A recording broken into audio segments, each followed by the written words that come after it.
Welcome back, everybody. In this second part to our social perception set of lectures, we're going to be looking at the topic of how we explain the behaviors of others. For context around what we're going to be looking at, I want to go back to a slide that we actually had from our previous class. In it, we talked about how when we study social perception, we can do it in one of two different ways. We can study the actual communication process, or we can study what we can gauge by the situation in terms of what this tells us about the individual and what this maybe tells us about the situation itself.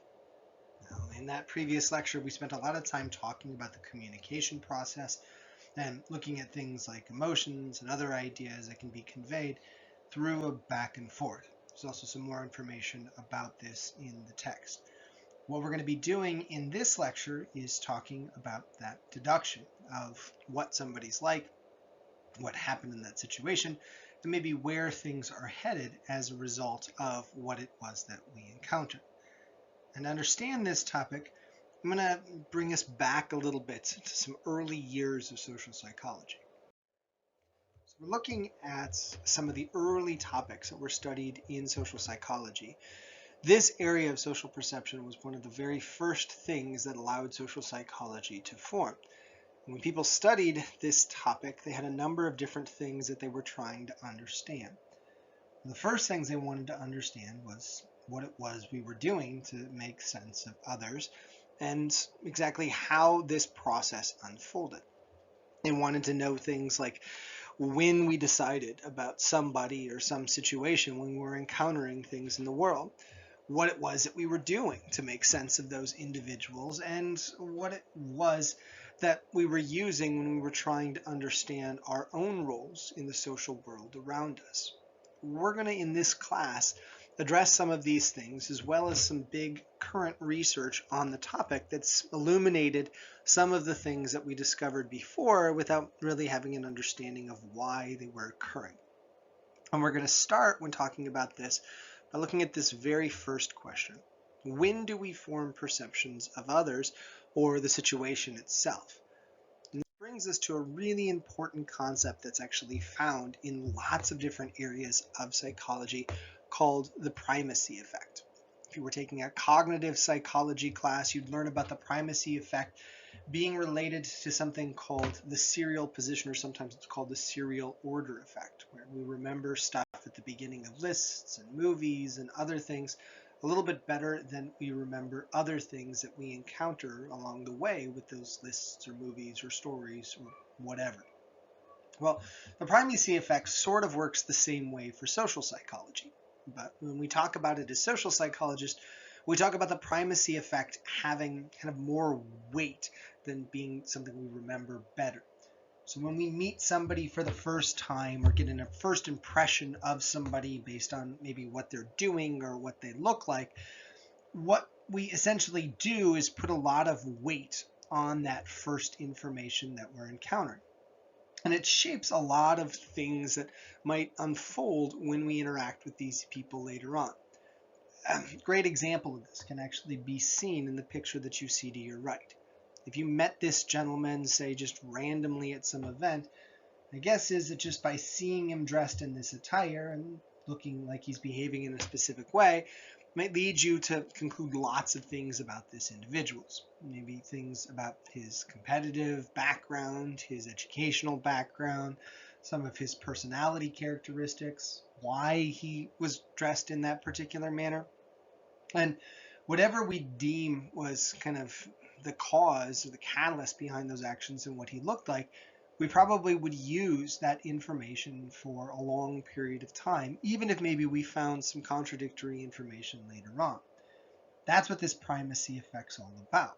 If we look at how this effect is very enhanced, there's another concept that kind of falls under a couple different branches of psychology, but definitely works its way into social psychology, called self-fulfilling prophecies, where once we make these first impressions of an individual, we then use them to treat them in a specific way, which tends to cause these individuals to act in kind, and over time that aligns with their expectations and creates this, well, self-fulfilling prophecy where you get this circular relationship between what we expect of somebody, how they react to us because of the way we're treating them, and, well, then they fit that expectation we had in the first place. My favorite example of this is actually something that you might have encountered when you were a young kid, where maybe your parents asked you when you were meeting somebody for the first time, or going to class for the very first day, or doing something where people were going to observe you, that you were asked to dress to impress. Now, you might have not necessarily loved that request, and you might have begrudgingly, only begrudgingly, put on clothes that made you look a specific way, and you might have been wondering why in the world you were asked to do that. Now, there has been research to show that children who are asked to dress in a specific manner when they're going to school, people who dress for job interviews in specific ways, tends to actually have an impact on the people that they're talking with and the people that they're interacting with. Maybe that impact isn't necessarily the only thing that these people are leaning on, but what it tends to do when people get these first impressions is it dictates what types of behaviors they're going to display when interacting with the people dressed in a specific manner. And, well, when you start getting treated a specific way, you start responding in that manner, and so on and so forth. It doesn't necessarily tell us exactly why the primacy effect happens, but what it does give us a sense of is how this primacy effect can be so potent and so long-lasting once we make these first impressions of individuals and the situation at hand. This might lead you to ask, well, what is being evoked then when we're making these first impressions? If I judge somebody based on what they're doing or attribute something to the situation, how am I doing it? Well, this brings us to the topic that we actually talked about in our social cognitive area of schemas. If you remember back to that, we talked about how a lot of the world we see around us is based on the schemas that we possess. And schemas fit into two different categories, what we call stereotypes, which is kind of generalizations about members of groups or generalizations about specific individuals. And scripts are the other types of schemas where we're kind of making sense of how to act in specific situations.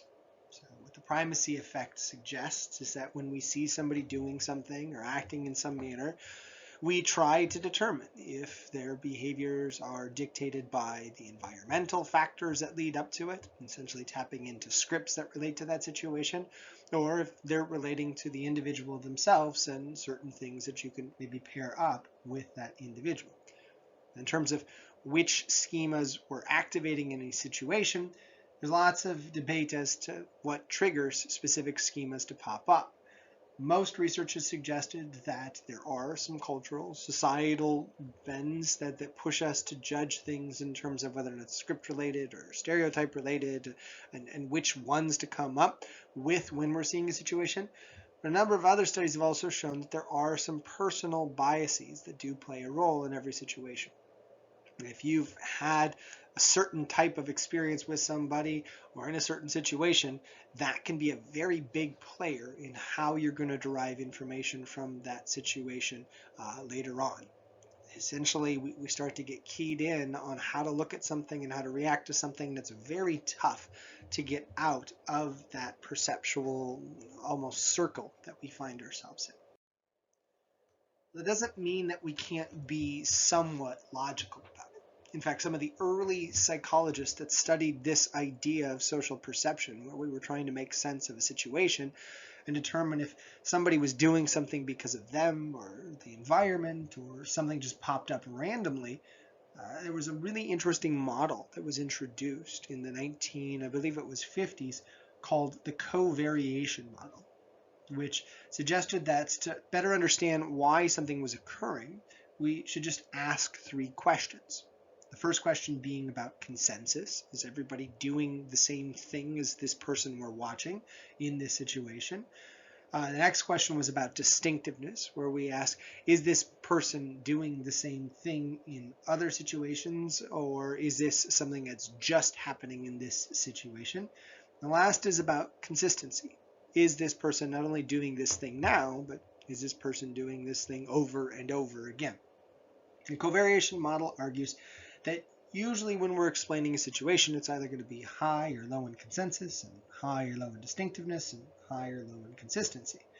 If we find that all three are high in a situation, so that means everybody's doing the behavior, it's not happening in other related situations, and this person's doing it over and over again in this situation, we should actually relate this particular behavior to something that's happening in the environment. There's something socially, essentially, that's causing this behavior to occur. If, however, we find that not everybody's doing a specific behavior, and this one individual is doing this behavior across a wide range of related situations, and they're doing it over and over again, you can probably start blaming this situation on the person. We call it an internal attribution, or something about the actor themselves. If it's just kind of a one-off, what we'll see usually is that everybody's doing it at that one moment, and they're not doing it across a whole bunch of situations, and it's not happening a lot. This is what we call a situational factor of the moment. This covariation model made a lot of intuitive sense. It maybe requires a little bit of learning, but it does give us a great formula, sort of, to understand what we should gauge from a situation if we have the ability to ask these three questions. Just to see what I'm mentioning here, I thought we'd do a little mini activity where I ask you to try to use this covariation model to understand Bob, who's picking on Brian today at school. So if you wanted to assume that Bob's behavior was based on Bob himself, not the environment, not the situation, what would your responses to the three questions be? And the first question, again, is about consensus. So you'd probably be asking, is everybody picking on Brian? And if it is just about Bob, the answer, of course, would be no, low consensus. The next question would be about distinctiveness. So you would ask, is Bob doing this in other situations with other children? And again, if this is about Bob, odds are pretty good. Bob's not just picking on Brian. Bob's probably picking on a number of children. And lastly, your question about consistency would lead you to ask, is Bob doing this a lot? And if Bob is really the source of the problem, we would probably assume that Bob is indeed doing this a lot. Now, if instead this was a situational thing, something that was just popping up a one time, we would see slightly different responses, where everybody maybe is picking on Brian this day, they're not picking on everybody else, but it's also just a one-time thing that's causing Brian to be teased.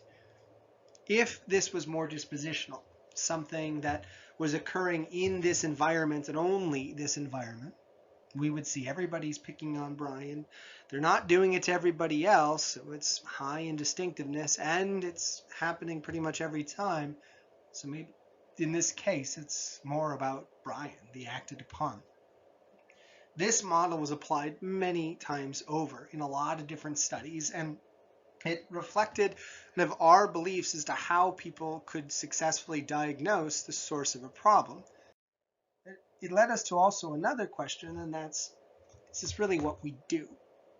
And this really ushered in a new era of research that focused on making sense of things based on this concept that we started to call attributions. And the blaming of cause, or at least the generation of explanations for why something occurred. And to make things a little bit easier to understand, people started talking about attributions really fitting into two different categories.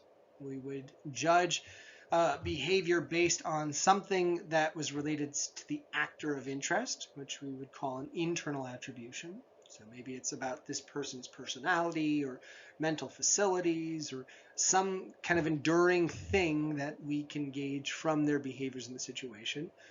Or we could make what's called an external attribution, where we assume that a behavior is a byproduct of what was happening in the environment. Essentially saying, everybody would have done something like this in this situation. If we're looking to tie this back to what we were talking about before, you could say if we're making an internal attribution, maybe we're grabbing at some type of a stereotype to explain a behavior. And if we're making an external attribution, you could say maybe we're grabbing at some type of a script to understand the behavior. And it's really important to note here that what we decide does have a huge impact on our interpretation of a situation. A classic example of this is in this rather unusual far side caption that I included here on this slide. For those of you that can't read it because the writing's a little small, it says, inadvertently Roy dooms the entire Earth to annihilation when, in an attempt to be friendly, he seizes her leader by the head and shakes vigorously. Obviously, in this case, the aliens made an internal attribution and assumed that Bob's behavior is a byproduct of Bob and it's reflective of all humans, and therefore they should just annihilate Earth, where most of us, when looking at this, might just assume that Bob's actions were really just a byproduct of a hand being extended to him. Nothing to really gain too much information about Bob from. Well, these differences maybe aren't quite as extreme, but hopefully from this situation you can understand how important which type of attribution we make actually is when we're trying to make sense of a situation.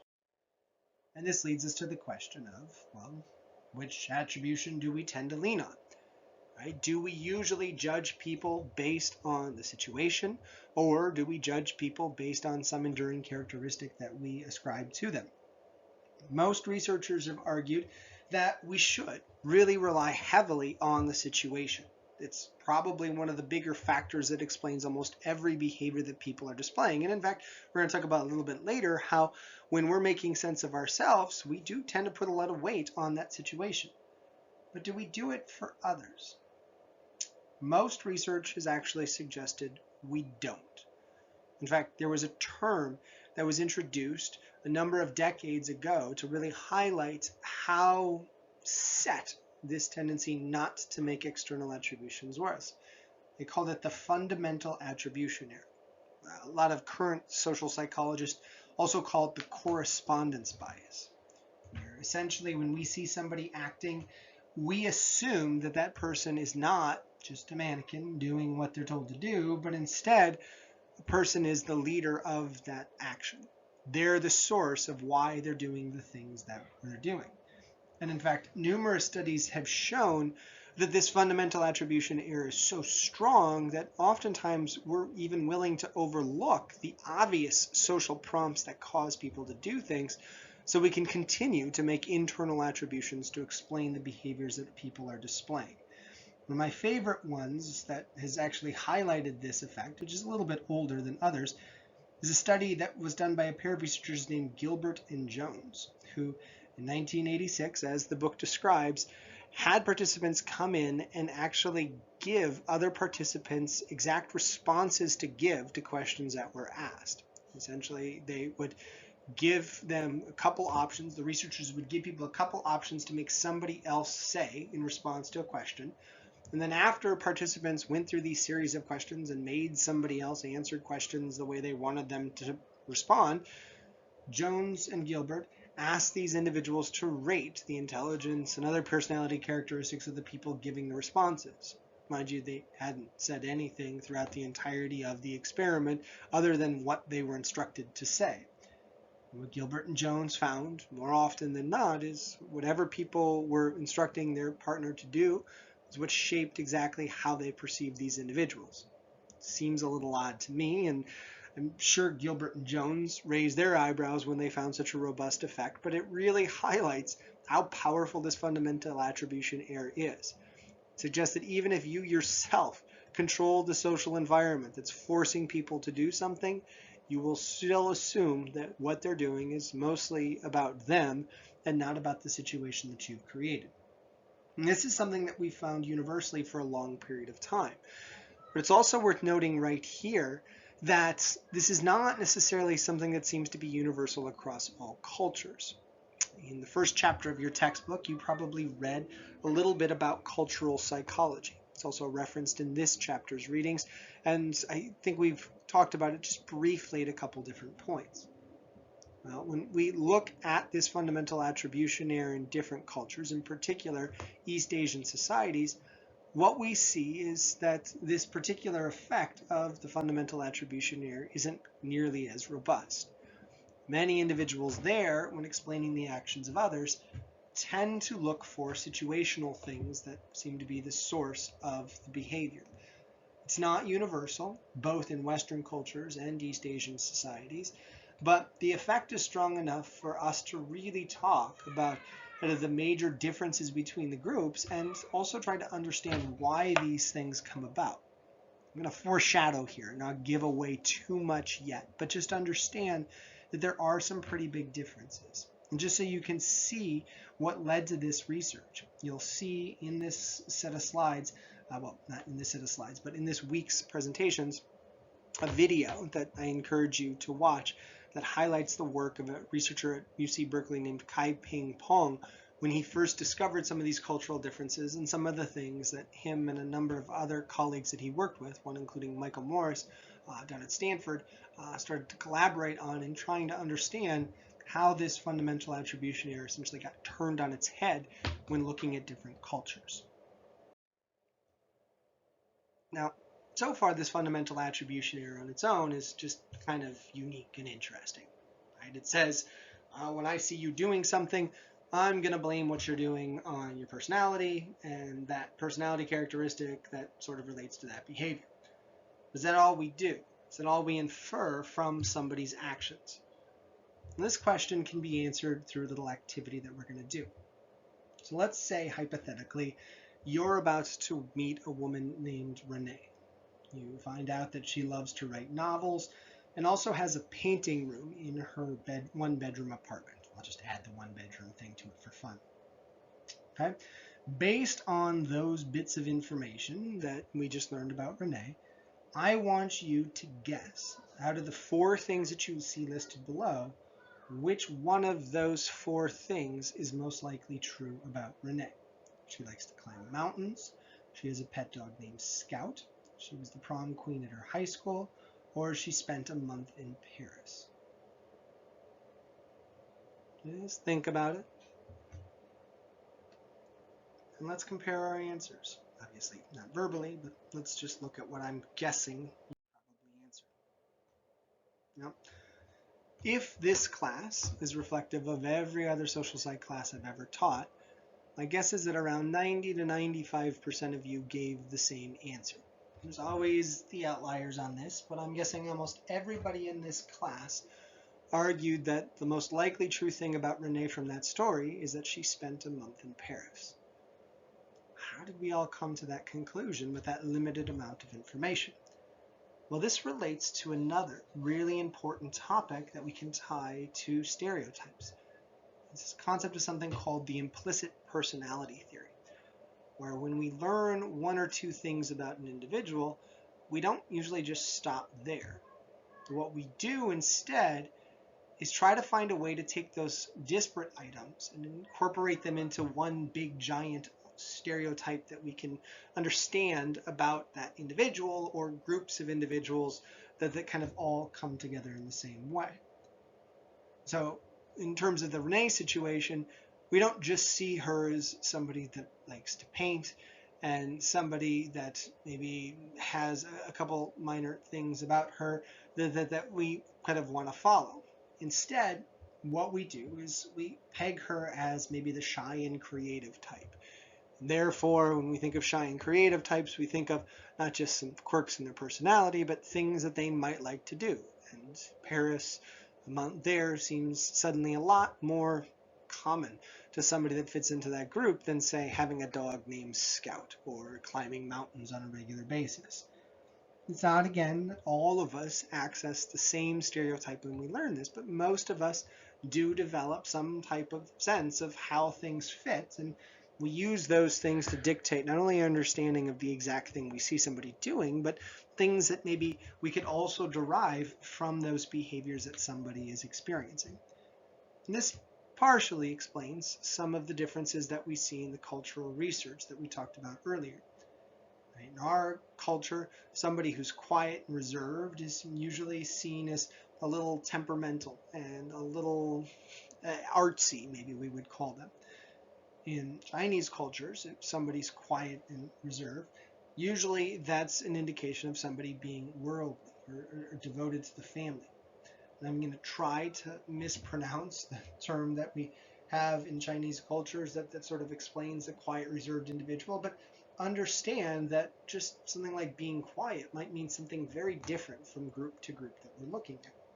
And in fact, there's been studies, and I can't find the citation for them that just highlighted this. I'm desperately trying to find them, that actually showed that reading stories in different languages for bilingual individuals can evoke different stereotypes and different ideas of those people, and they can actually experience the stories in different ways as a result of the language that they're using. It really highlights the power of this implicit personality theory, where we sort of change the lenses that we're looking at things through, and in changing the lenses, we see the whole picture differently based on that weighted information that we add to the details. On the surface, that's kind of interesting. There's another thing that we can add to this effect that makes it even more powerful and maybe even slightly more troublesome. To understand where these issues come from, let's do one last activity related to the last one. So now we're going to meet a new person named Joni, who's a 31-year-old defense lawyer from New York. And we find out that she exercises 2 times a day and sleeps only 5 hours a night. Just based on that, I want you to guess which statement about Joni is most likely to be true. She has an eating disorder, she has a pet spider, she enjoys eating dessert, or she skydives on the weekends. Again, there's no real right or wrong answer. You're just guessing which one best aligns with it. And my guess is that if you're following along and not super cautious because you're in a social psych class, your response is probably the same as most of my previous students. And that you all probably, well, 90-ish% of you, thought the most likely thing was that she had some type of an eating disorder. I always have the 1 or 2 sarcastic students that say she probably had a spider, and another couple that say she skydived, and then about 10% of the class usually says she probably likes dessert. Why is this effect then something that we're going to look at? It seems like just a reflection of the implicit personality theory again. But if you look more closely at it, there's a glaring problem in this example that many of us overlooked. If I asked you what percentage of the population, maybe just in the United States, has some type of an eating disorder, you might give me a wide range of estimates as to what percentage of the population has an eating disorder, or even what percentage of the population that fits into that category has an eating disorder. It might be a wide range of estimates, but my guess is that none of us would go over, say, maybe 1 in 10 individuals having an eating disorder, even if they fit into that category of exercising twice a day and only sleeping 5 hours a night. I'm guessing most of you probably could guess that not many people in the population skydive regularly. And I'm guessing lots of you could also probably surmise what percentage of the population, I don't even have it listed here, what percentage of the population has spiders. Let me ask you another question. What percentage of the population do you think enjoys eating dessert?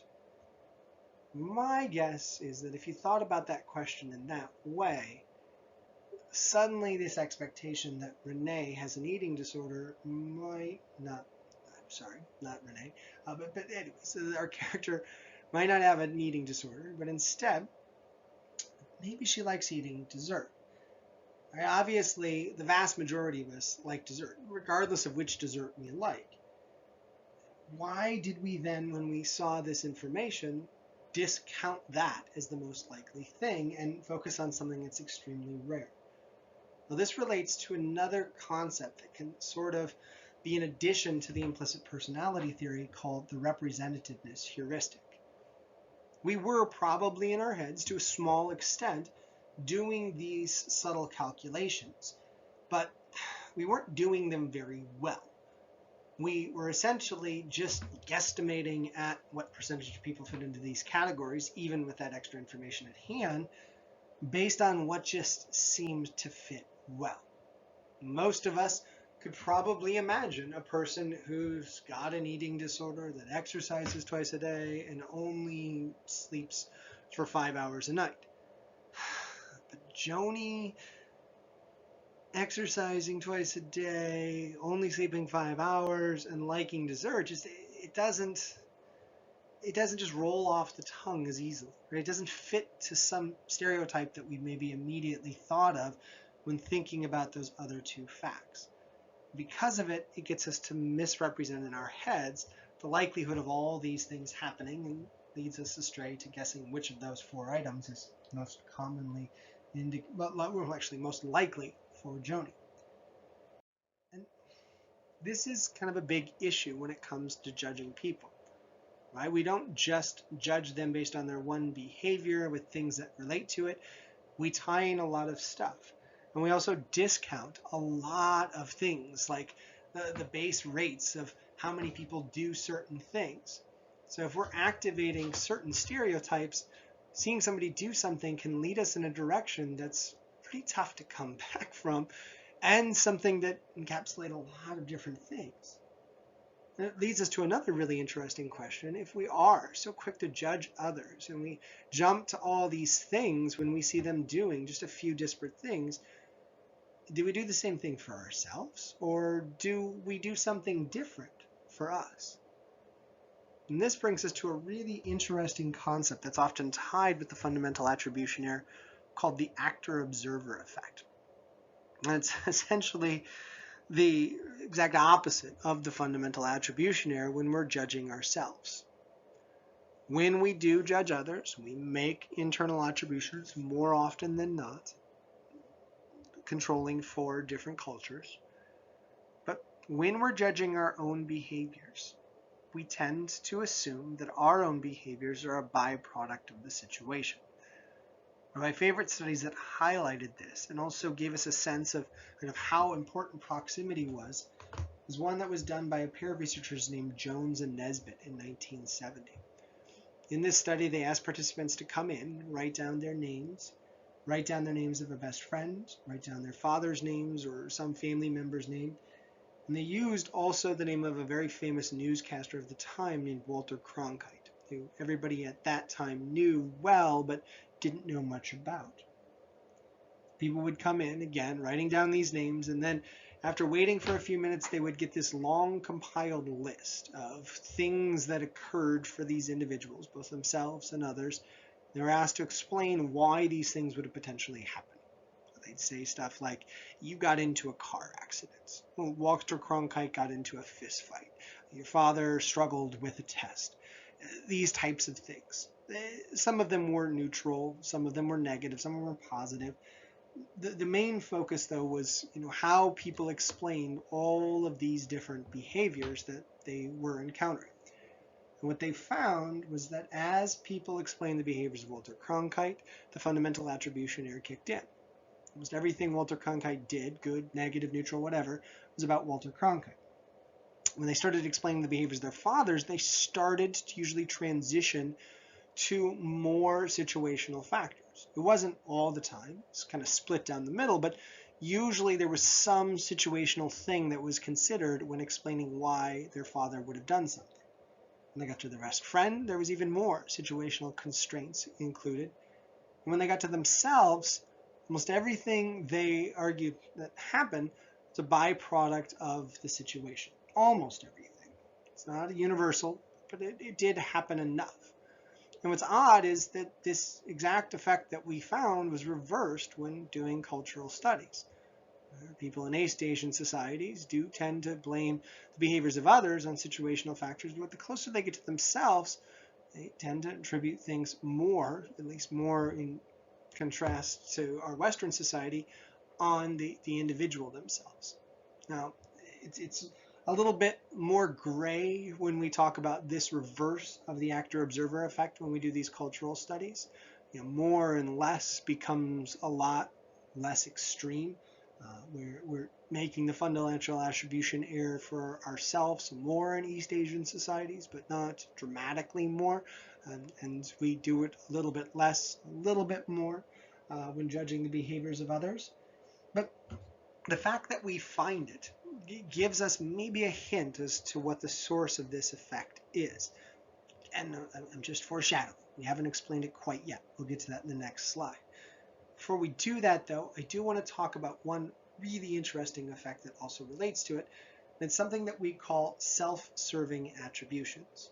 It's the fact that when we're judging the behaviors of others and ourselves, we do also reserve the right, based on the positive or negative nature of something, to kind of reverse the effects that we see. So usually when we ourselves do something pretty well, we're more inclined actually at that moment to make an internal attribution. When we're doing something poor, we usually make external attributions. And the book actually goes into a lot of other situations where this self-serving attribution bias occurs. Right? When we're actually judging groups that are considered less than, we tend to really blame all good things on situational factors and bad things on the individuals themselves. We're actually going to look at this again when we get to the stereotypes, prejudice, and discrimination chapter at the very end of the class. We also do this for groups that tend to be successful, where if you're very successful and amazing, like Bill Gates, as the book mentions, you probably are very successful and amazing because of your brilliance. Where if you're not doing so well, maybe you're not doing so well because of all these constraints and things that have kind of been placed on you. This self-serving attribution bias happens in lots of different situations. And in fact, it's led some to say, well, if it's so prominent here, is it also something that we see reversed across cultures? This is a little bit more gray. There is some research to suggest that it is sort of flipped when we're judging ourselves, but a lot of the effects that we talked about earlier, where judging successful people versus people that are struggling, judging groups of authority or power versus those that aren't, those effects seem to persist across cultures. And this is another, again, window into maybe what's causing these effects in the first place. I'm done with the foreshadowing. Let's talk about what maybe is the source of this fundamental attribution error, these self-serving biases, these actor-observer effects that we've talked about. It's this idea of something that we call perceptual salience. And essentially, it harkens back to a social cognitive idea that we talked about earlier. What perceptual salience argues is that a lot of our determinants of what's happening, what's going on with the people, are based on our assumptions that what we see, what we experience, is the most important thing in that situation. Your book doesn't mention it, but there was a really brilliant study done in 1975 by a pair of researchers named Taylor and Fisk, where they had two Confederates, people that were a part of the experiment, have a back and forth conversation that was, I believe, 30 minutes long, if I recall correctly. And this was a very scripted conversation where both people participating in the conversation had exactly half of the amount of time divvied up to them, where they would be kind of leading the conversation or talking. There were participants in the study, true participants in the study, that were asked to sit and watch this conversation that they were told was just kind of off the cuff. Nonetheless, they were lied to. They were asked to kind of sit and watch this conversation and gauge, while they were watching this conversation, who was the one that was really dictating the majority of the conversation. How much time essentially was dominated by one person versus another. Now, some people were sitting behind one actor and looking at the other one in the face, while another pair of individuals was actually seated right between the two people talking, so they could see both people equally. And what they found in this study was that the people observing one person's face tended to assume that who they were looking at, regardless of which person it was, person A or person B, was the dominating figure in the conversation. The people sitting in the middle argued that it was a pretty split conversation. Essentially, what it suggested, I know it seems like a long-winded study, but what it suggested, which was amazing, was that we put a ton of weight on what we can see in front of us and discount the things we can't. So the people looking at the face of one person contended that the facial expressions that that person was displaying, what they were saying, was much more important than the person that they couldn't see. Same thing sort of works with our judgment of others. Right? When we see somebody doing something, we don't just say, hey, there's a slice of information for us. We say, hey, that's really important. That tells me a lot that I need to know about this individual. And I'm going to take this little bit of information and run with it, assuming that not only am I accurate in my perception of what happened, but I can use this successfully to gauge a lot about this person and the situation. Now, how does this relate to culture, you might ask? Well, what we've seen in numerous studies is that as people grow up, they learn to focus in, fixate on certain things when they're watching a situation. In our Western culture, we are taught to focus on enduring characteristics of people, attend to enduring characteristics of people when we see them acting in situations. In East Asian cultures, people are told to look for situational factors, things that could play a role in what's happening in any given environment. And those slight tweaks in what we're told to attend to first blossom into very different perceptions of a situation. It also can explain this actor-observer effect that we talked about earlier, where when we're looking at something, we don't necessarily focus our attention when we're talking about our own behaviors on who we are. We know who we are. We know what our personality's like, so we instead turn our attention to the situational factors that are different from moment to moment and assume that those things are pretty darn important as to why we did something. Because it's really tough for us to often gauge the behaviors of others by assuming all these situational factors that led up to it, because we just don't have all that information, we assume that what we're seeing is important.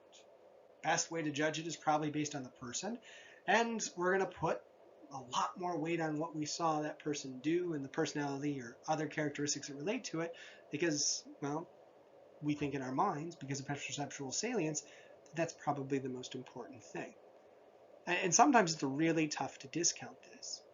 One of my favorite quotes on this topic that really highlights how important this is something that's listed in your book. It was a quote by a famous bank robber, Willie Sutton, when he was asked, "Why did you rob all those banks?"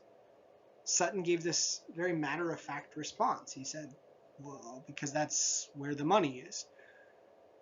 And it really highlights how his explanation for what he did was so different from other people's.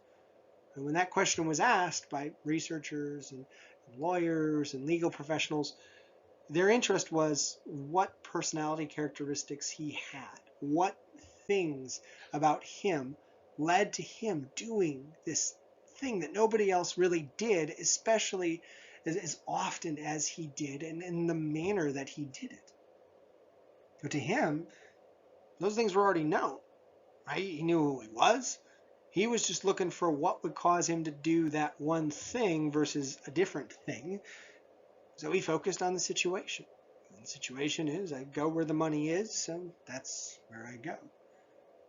Essentially, this can really give us a sense of how we're making sense about ourselves, how we're making sense about others, when we combine essentially this idea of perceptual salience and our way of interpreting the world differently because of it, with things like the primacy effect and the fundamental attribution and the implicit personality bias and all these things that come together. Whereas it might lead you to say, well, yeah, but is there more to this story when we start talking about how we judge ourselves? Right? If we're using certain things to say, yeah, this is about me or this is about the situation, or do we just stop there? Or is there more to this story about how we can grow to understand ourselves and try to represent ourselves in the social world around us? Well, that's what we're going to be dedicating most of our time to in the next module.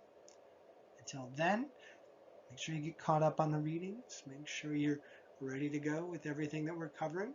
We'll see you at that point. Take care.